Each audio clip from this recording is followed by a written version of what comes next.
नमस्कार विद्यार्थियों, आप सभी का आपके अपने YouTube चैनल आरपीएससी विद नवीन सैनी में स्वागत है। हम मैथमेटिक्स के टीचिंग मेथड और उसमें मैथ्स टीचिंग मेथड में आज अपनी क्लास नंबर 12 है। ठीक है, क्लास नंबर 12।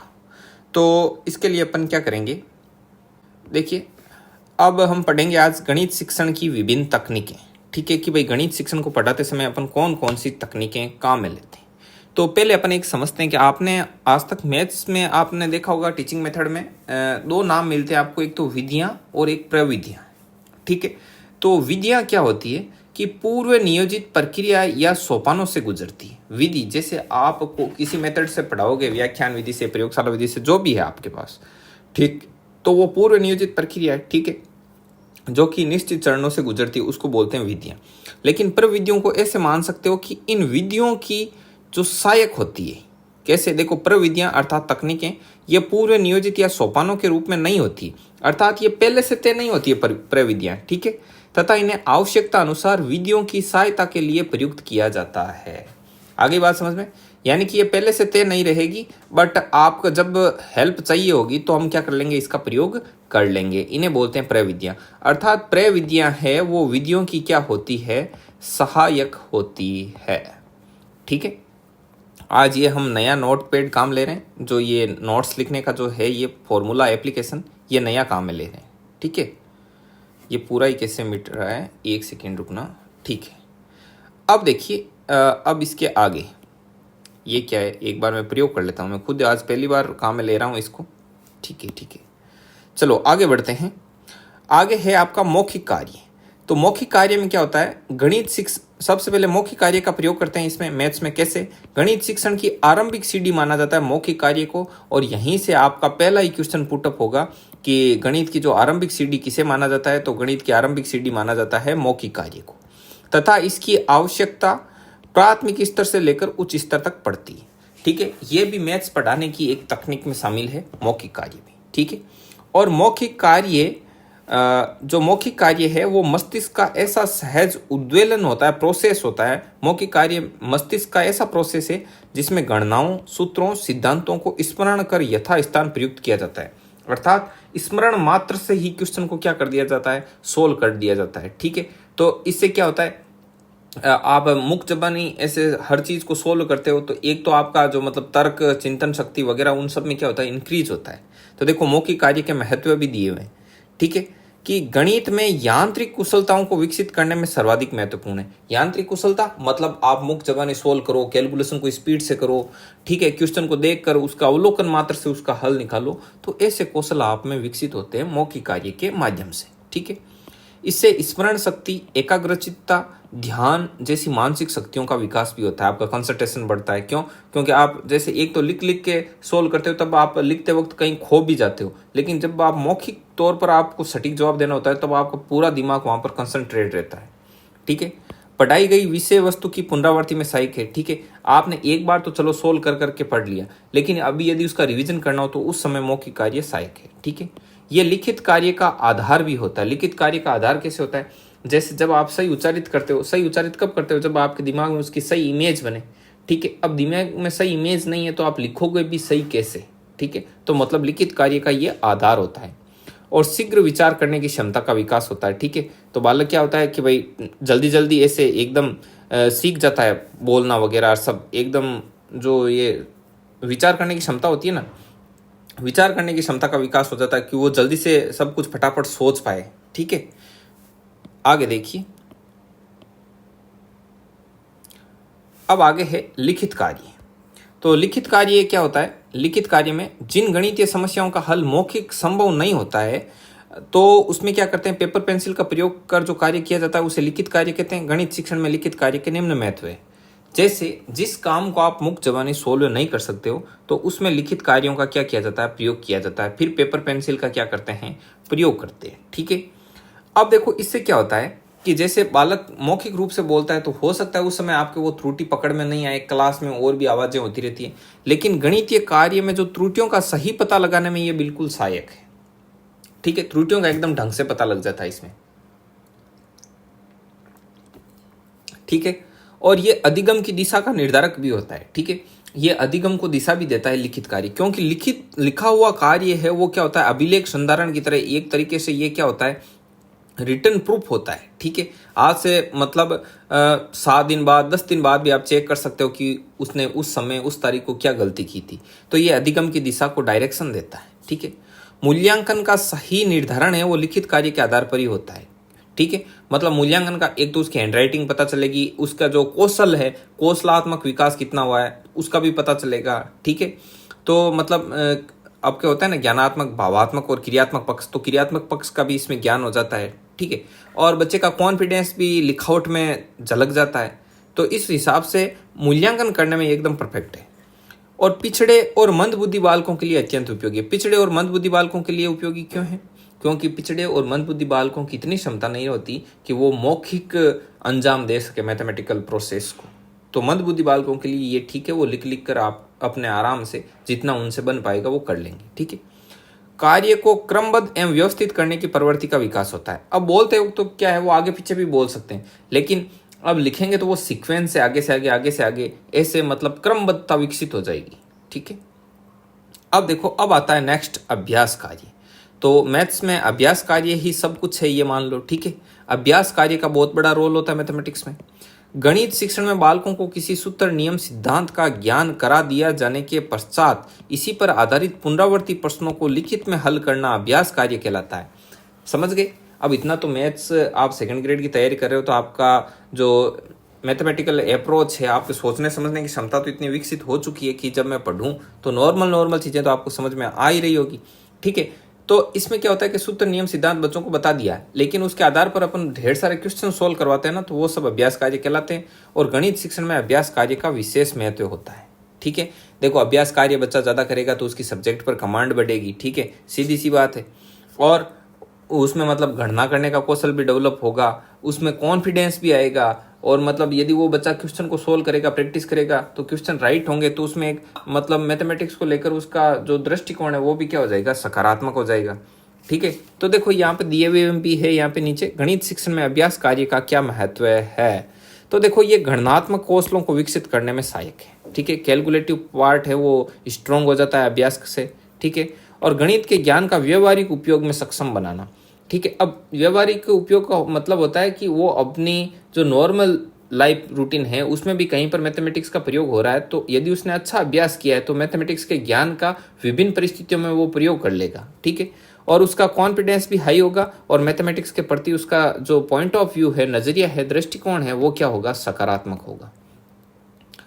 अब आगे आता है गृह कार्य। गृह कार्य क्या होता है? देखो, गृह कार्य तो बच्चे को घर पे दिया जाता है प्रैक्टिस करने के लिए, ताकि उसकी जो मैथमेटिक्स पर पकड़ है वो बने। ठीक है, और बच्चे की जो रचनात्मक क्षमताओं का विकास हो। ठीक है, और इस सबसे बड़ी बात, इंपॉर्टेंट चीज़ ये है कि गृह कार्य, जिसे दत्त कार्य भी कहते हैं, इसको पूरक अभ्यास कार्य बोला जाता है। ये क्वेश्चन पूछा हुआ है, वेरी इंपॉर्टेंट है, इसको ध्यान में रखना। ठीक है, गणित शिक्षण में अभ्यास कार्य के प्रमुख महत्व निम्न है। देखो, गृह कार्य देंगे बच्चों को। ठीक है, गणित शिक्षण में गृह कार्य के, अभ्यास कार्य ना लिखे, इसको गृह कार्य लिख दो। यहाँ पे गृह कार्य का क्या होता है कि बालकों की रचनात्मक व सृजनात्मक प्रवृत्तियों का विकास होता है। क्यों? क्योंकि क्लास में बच्चा वही करता है जो टीचर्स कहते हैं। ठीक है, लेकिन वो घर पे जाएगा तो वो रफ कॉपी में अपना उल्टा सुल्टा करेगा, कभी सही करेगा, कभी गलत करेगा, तो वो अपना खुद का दिमाग लगाएगा, तो उसमें रचनात्मक शक्तियों का क्या होगा, विकास होगा। ठीक है, गृह कार्य प्रत्येक बालक की रुचियों, क्षमताओं व योग्यताओं के अनुसार दिया जाता है, अतः ये व्यक्तिगत भिन्नता के सिद्धांत पर आधारित माना जाता है। बिल्कुल बच्चे के इंटरेस्ट के अनुसार उसको देते हैं गृह कार्य। ठीक है, उसकी क्षमताओं और योग्यताओं को ध्यान रखा जाता है। मंद बुद्धि को थोड़ा दिया जाता है, प्रतिभाशाली को ज्यादा दिया जाता है, मंद बुद्धि को सरल दिया जाता है, प्रतिभाशाली को कठिन विषय वस्तु गृह कार्य के रूप में दी जाती है। तो इससे का मतलब ये कि पर्टिकुलर पर्सन टू पर्सन सबका ध्यान रखा जाता है, सबके लेवल का। इसका मतलब गृह कार्य है वो व्यक्तिगत भिन्नता के सिद्धांत पर आधारित है। तो यहाँ से क्वेश्चन पुटअप होता है कि गृह कार्य वो किस सिद्धांत पर आधारित है, या गृह कार्य किस सिद्धांत की पालना करता है। तो गृह कार्य व्यक्तिगत भिन्नता के सिद्धांत की क्या करता है, पालना करता है। आगे बात समझ में, ये इंपॉर्टेंट है। आगे बढ़िए, बालकों के मौलिक चिंतन और मौलिक अभिव्यक्ति का पोषण करता है। मौलिक चिंतन और मौलिक अभिव्यक्ति यही होता है। मौलिक मतलब individually, personal, different, something different. ठीक है, तो मौलिक चिंतन और मौलिक अभिव्यक्ति का क्या हो जाता है, डेवलप होता है, उसका पोषण होता है। समझ गए बात? अवकाश के समय का भी सदुपयोग हो जाता है। अब है गणित अधिगम में रोचकता बढ़ाना। ठीक है, सामान्य रूप से विद्यालय विषयों में गणित विषय को तुलनात्मक रूप से जटिल एवं नीरस माना जाता है। क्यों माना जाता है जटिल और नीरस? क्योंकि मैथमेटिक्स की प्रकृति है, जो विषय की खुद की प्रकृति है, वो तार्किक है और थोड़ी जटिल है, तथा इस कारण अन्य विषयों की अपेक्षा गणित में बालक क्या करते हैं, कम रुचि लेते हैं। और एक गणित शिक्षक के सम्मुख सदैव ये चुनौती होती है कि वे किस प्रकार से बालकों की रुचि गणित में जागृत करे, बढ़ाए एवं बनाए रखे। ठीक है, गणित में ये रुचि नहीं है तो रुचि को जगाओ, यदि थोड़ी बहुत रुचि है तो उस रुचि को बढ़ाओ, और यदि काफ़ी रुचि है तो उस रुचि को बनाए रखो। ये एक शिक्षक के लिए चुनौती होती है, मैथमेटिक्स टीचर के लिए। ठीक है, ऐसे कुछ प्रमुख सुझाव निम्न प्रकार हैं जिनसे गणित का हम क्या कर सकते हैं, बच्चे की गणित में रुचि बढ़ा सकते हैं। तो देखो क्या करना चाहिए। एक तो बालकों के अमानक गणितीय ज्ञान का मानकीकरण करना। देखो अमानक गणितीय ज्ञान का मतलब क्या है कि बालक में टूटा फूटा गणित कई प्रकार से उसके दिमाग में है, बस उसको संजोना है। ठीक है, बढ़िया तरीके से संजो के रखना है। तो इसके लिए क्या होता है, जैसे गणित कैसे, देखो छोटे बच्चे में भी गणित होता है, जैसे वो कुछ भी नहीं, स्कूल नहीं गया तो भी उसको गणित आता है। जैसे एकदम छोटा बच्चा है, बहुत ही छोटा बच्चा, चलना ही नहीं आता है, उसको एक खिलौना उसके पास में रखो और एक दूर रखो, तो वो पहले पास वाले खिलौने के नज़दीक जाएगा, दूर वाले के नहीं जाएगा। ठीक है, क्यों? क्योंकि ये उसके पास में है। इसका मतलब बच्चे को जन्म से ही पास और दूर अर्थात दूरी का ज्ञान है, कौन सी दूरी कम है, कौन सी ज़्यादा है।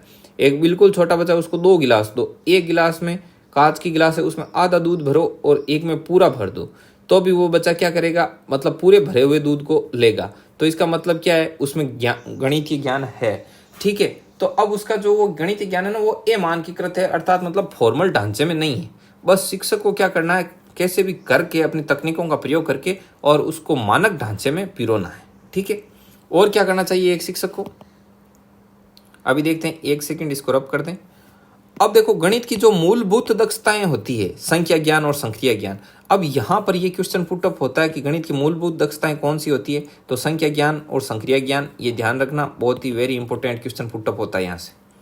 ठीक है, तो बच्चे की जो मूलभूत दक्षताएं हैं, संख्या ज्ञान और संक्रिया ज्ञान, उन पर समझ विकसित करो बच्चे की। ठीक है, क्योंकि संख्या और संक्रिया ज्ञान पर पूरा मैथमेटिक्स टिका हुआ है। जब ये स्ट्रॉन्ग होंगे तो इसके आगे का पार्ट भी क्या होगा, स्ट्रॉन्ग होगा। और वैसे आपको पता होगा मैथमेटिक्स की प्रकृति है वो सर्पिलाकार है, अर्थात प्रत्येक उच्च स्तर है तो प्रत्येक निम्न स्तर है वो अपने से उच्च स्तर के लिए आधार का कार्य करता है।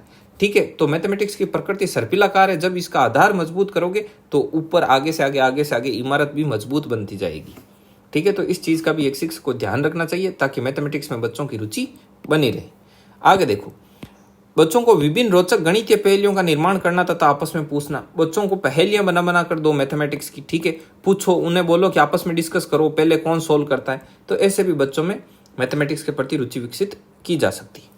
ठीक है, गणितीय संकल्पनाओं को गतिविधियों के माध्यम से समझाना। उन्हें मतलब जो गणितीय संकल्पनाएं उनको रियल में से बताओ। जैसे एक मान लो लकड़ी का टुकड़ा ले लो 3 सेंटीमीटर का, जैसे 3 मीटर का, 3 मीटर ज़्यादा हो जाएगा, 3 सेंटीमीटर का ले लो, एक 4 सेंटीमीटर का ले लो, और उसके बाद में यहाँ पर रखो और बोलो कि देखो ये 5 सेंटीमीटर का है। तो इसका मतलब यहाँ पर पाइथागोरस पर में हो गई 3 का स्क्वायर प्लस 4 का स्क्वायर बराबर 5 का स्क्वायर। तो ऐसे एक्टिविटी के माध्यम से बच्चों को बताओ, जिससे उनमें क्या हो जाए, मैथमेटिक्स को लेकर रुचि पैदा हो। ठीक है, और गणितीय अवधारणाओं को आगमनात्मक पद्धतियों से समझाओ। ठीक है, आगमनात्मक तरीके से बच्चों को पढ़ाओ।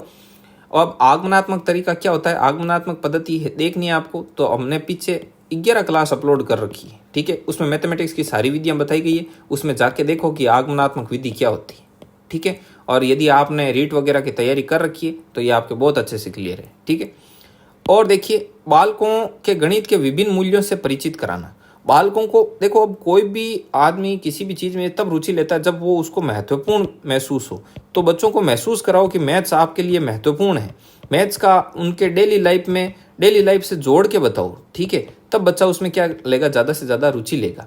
गणित के जो विभिन्न पक्ष हैं, विभिन्न मूल्य हैं, उनके बारे में बच्चों को क्या कराओ, परिचित कराओ। ठीक है, नंबर 7, क्रियात्मक गणित पर अधिक कार्य करना, मतलब एक्टिविटी के माध्यम से सिखाना, अर्थात ऐसी विधियों का प्रयोग करो जो क्रियात्मक पक्ष पर केंद्रित हो। क्रियात्मक पक्ष मतलब जिसमें हाथ से कुछ किया जाता है, कुछ दिखाया जाता है मूर्त रूप में उनको। ठीक है, मूर्त रूप में दिखाया जाता है अमूर्त ज्ञान को। अमूर्त जो थ्योरेटिकल ज्ञान है उसको प्रैक्टिकली दिखाओ, जैसे प्रयोगशाला विधि, प्रायोजना विधि आदि विधियों का प्रयोग करो। ठीक है, और क्या, इसके अलावा आकर्षक तथा उपयोगी शिक्षण सहायक सामग्री का प्रयोग करो। आकर्षक जैसे रंग बिरंगे जैसे आते हैं ना छोटे बच्चों को सिखाने के लिए, वो स्थानीय मान के लिए ऐसे उसमें गोलियां डाली हुई होती है, तो ऐसे आकर्षक तथा उपयोगी शिक्षण सहायक सामग्री का प्रयोग करो। शिक्षण सहायक सामग्री जानते हो, शिक्षण सहायक सामग्री वही होती है जो पढ़ाते वक्त बीच बीच में काम में ली जाती है, जो शिक्षण को सुगम बनाती है और इंटरेस्टिंग बनाती है। ठीक है, तो ये थे कुछ गणित के पहलू, ठीक है, जिनसे हमने आपको परिचित करवाया है। तो ये चीज़ें हैं, ये गणित शिक्षण की विभिन्न तकनीकों के नाम से एक टॉपिक होता है, उसके अंदर शामिल की जाती है। ठीक है, अब इसके आगे आती है योजनाएं। ठीक है, ये देखो, ये है योजना। योजना क्या होती है, योजना का अर्थ क्या है, योजना का महत्व क्या है। ठीक है, तो इसके बारे में पढ़ेंगे हम इसमें। ठीक है, और ये 2 पेज की पीडीएफ है, यहाँ पे अटैच है, ये 6 पेज की है टोटल पीडीएफ। तो मैं पहले बता दूं कि योजना क्या है। यहाँ पर हम सिंपली पहले पूरा समझ लेंगे कि आखिर योजना क्या है, उसके बाद में हम आगे बढ़ेंगे। ठीक है विद्यार्थियों, तो बने रहिए। क्लास कैसी लग रही है आपको, चैनल को सब्सक्राइब जरूर कर दीजिएगा। और आपको पूरा कंटेंट है वो निःशुल्क पढ़ाया जा रहा है। देखो, फर्स्ट पेपर है जीके वाला, वो भी पूरा का पूरा फ्री डाला हुआ है, आप जाकर प्लेलिस्ट में और उसका भी आनंद ले सकते हैं। और मैथमेटिक्स टीचिंग मेथड है, वो भी कंप्लीटली फ्री है विद पीडीएफ। तो मैं आपसे इतनी तो उम्मीद कर ही सकता हूँ कि आप यदि यहाँ पर निःशुल्क रूप से अच्छी तैयारी कर रहे हैं तो आप भी हमारा सहयोग बनाए रखेंगे और ज़्यादा से ज़्यादा इस वीडियो को शेयर करेंगे। ठीक है मित्रों, अब देखो योजना क्या होती है, योजनाएं कितने प्रकार की होती हैं ये बताते हैं। योजनाएं 3 प्रकार की होती है। ठीक है, एक वार्षिक योजना, और एक होती है इकाई योजना, और एक होती है पाठ योजना। इकाई योजना और एक होती है पाठ योजना। ठीक है, अब इनका क्रम क्या होता है, क्रम ये होता है इनका, सबसे पहले पाठ योजना, पाठ योजना के बाद में इकाई योजना, और इकाई योजना के बाद में वार्षिक योजना। ठीक है, अब देखो पाठ योजना में क्या होता है। पाठ योजना में मैं पहले ढांचा बता दूं, वार्षिक योजना में क्या किया जाता है, पहले वार्षिक योजना से शुरू कर देते हैं।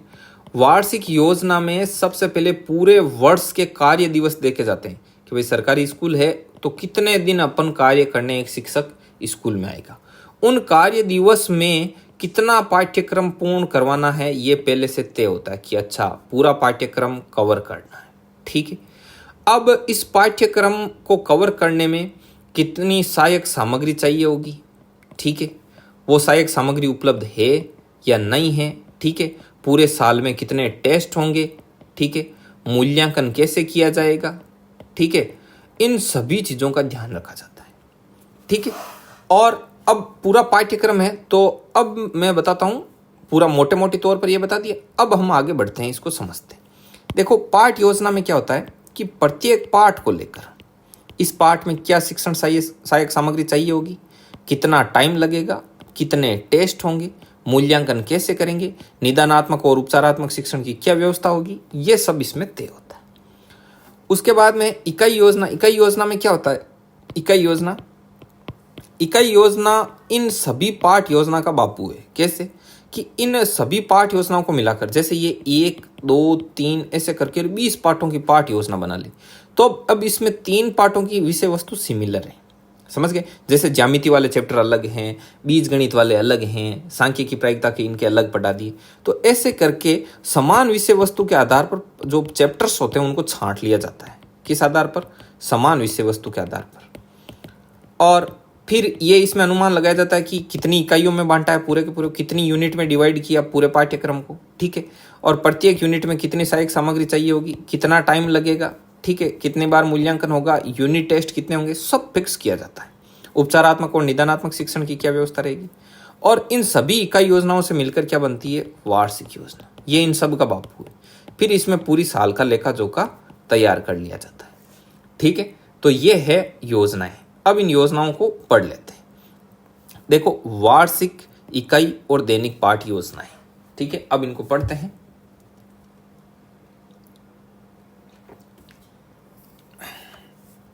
देखिए, योजना किसी भी कार्य को करना एक उद्देश्यपूर्ण क्रिया होती है तथा जब इसे नियोजित, नियमित तथा क्रमबद्ध रूप से किया जाता है तो इन उद्देश्यों की प्राप्ति सर्वश्रेष्ठ रूप से तथा अधिकतम सीमा तक होती है। ठीक है। मतलब कोई भी कार्य करना हो, कोई भी क्रिया करनी हो तो हम उसको क्या करते हैं, प्री प्लान करते हैं, रेगुलर करते हैं, सीक्वेंस से करते हैं, हम पूरा प्लानिंग रखते हैं पहले से। तो ऐसा करने से क्या होता है कि हमें जो उद्देश्यों की प्राप्ति होती है, हमारा टारगेट है, वो सर्वश्रेष्ठ रूप में होता है और अधिकतम सीमा तक होता है। ठीक है। इसी क्रमबद्ध, नियमित तथा नियोजित रूपरेखा को योजना कहते हैं। ये जो क्रमबद्ध, रेगुलर, जो नियमित और नियोजित रूपरेखा बनाते हैं ना, इस रूपरेखा को योजना कहते हैं। ठीक है। और शिक्षण अधिगम प्रक्रिया में योजना निर्माण अत्यंत महत्वपूर्ण होता है, क्योंकि संसाधनों एवं समय दोनों की सीमितता के कारण आवश्यक है कि अल्प अवधि व दीर्घ अवधि में प्राप्त होने वाले उद्देश्यों की सुनिश्चितता के लिए योजना निर्माण किया जाए। तो शिक्षण अधिगम प्रक्रिया में यह महत्वपूर्ण क्यों है? क्योंकि शिक्षण अधिगम प्रक्रिया में योजना निर्माण अत्यंत उपयोगी है। क्यों है? क्योंकि संसाधनों एवं समय दोनों की सीमितता अर्थात अपर्याप्तता के कारण, मतलब टाइम कंप्लीट रहता नहीं है, इस कारण यह आवश्यक है कि अल्प अवधि में और दीर्घ अवधि में प्राप्त होने वाले उद्देश्यों की सुनिश्चितता कर लेना। तो भाई समय अपने पास सीमित है, ठीक है, पूरे साल के कार्य दिवस सीमित है, तो समय रहते ही हमको ये तय कर लेना चाहिए कि कौन सा भाग है वो अल्प अवधि में कंप्लीट होगा और कौन सा भाग है वो दीर्घ अवधि में कंप्लीट होगा। ठीक है, ये बात बोल रहा है। अतः योजना निश्चित लक्ष्य प्राप्त करने का साधन है। अब ये यहाँ पर बन गया वेरी इंपॉर्टेंट क्वेश्चन कि योजना क्या है, साधन है, साध्य है, लक्ष्य है, क्या है? तो योजना क्या है? लक्ष्य प्राप्त करने का साधन है। वेरी इंपॉर्टेंट, इसको ध्यान में रख लेना। ठीक है। तथा इसी पर कार्य की सफलता निर्भर करती है। इस योजना निर्माण पर ही, योजना पर ही जो कार्य कर रहे हैं उस कार्य की क्या डिपेंड करती है? उस कार्य की सफलता निर्भर करती है। आगे बढ़ो। देखिए विद्यार्थियों, हमारे जो गणित शिक्षण की ये क्लास नंबर 12 है, इसके अलावा 11 क्लास अपलोड है। आप प्लेलिस्ट में जाइए, गणित शिक्षण विधियों के नाम से प्लेलिस्ट है, वहाँ से आप सारी की सारी गणित की जो शिक्षण विधियाँ हैं वो पढ़ सकते हैं। इसके अलावा हमारे फर्स्ट पेपर में जो राजस्थान हिस्ट्री है, राजस्थान कल्चर है, राजस्थान ज्योग्राफी है और इसके अलावा साइकोलॉजी, ये इतना कंटेंट अभी उपलब्ध है, पूर्णतः निःशुल्क उपलब्ध है, आप उसका आनंद ले सकते हैं। ठीक है। अब देखो, शैक्षिक संदर्भ में, मतलब एजुकेशन के संदर्भ में योजना के अंतर्गत निम्न बिंदुओं को सम्मिलित किया जा सकता है। अब आपके मन में है कि अच्छा, योजना में क्या क्या तय करेंगे भाई? इकाई योजना में क्या तय करेंगे? पाठ योजना, वार्षिक योजना, क्या तय करोगे? तो हम बता देते हैं आपको कि योजना में हम तय करेंगे कि बालकों को क्या पढ़ाना है, बालकों को कितना पढ़ाना है, बालकों को कैसे पढ़ाना है, सहायक सामग्रियां क्या होगी, अपेक्षित व्यवहारगत परिवर्तन क्या होगा, अर्थात पाठ को पढ़ाने के बाद में बच्चे के व्यवहार में क्या परिवर्तन होगा, वो क्या सीखेगा। ठीक है। मूल्यांकन कब होगा, मूल्यांकन की प्रविधियां क्या होगी, अर्थात मूल्यांकन करने का माध्यम क्या होगा, विधियां क्या होगी, किस तरीके से मूल्यांकन लेंगे, ये सब चीजों का खाका योजना निर्माण के अंतर्गत आता है। योजनाओं में ये सब तय कर लिया जाता है। आगे बात समझ में? आगे बढ़िए। कौन सी योजना सर्वप्रथम बनेगी, ये बहुत बड़ा कंफ्यूजन रहता है विद्यार्थियों को कि कौन सी योजना सर्वप्रथम बनेगी। मतलब वार्षिक योजना पहले बनेगी, इकाई योजना बनेगी, पाठ योजना बनेगी, क्या बनेगा सबसे पहले? तो देखिए, इसको पढ़िए, इसको पढ़ते ही आपके सब क्लियर हो जाएगा। ठीक है।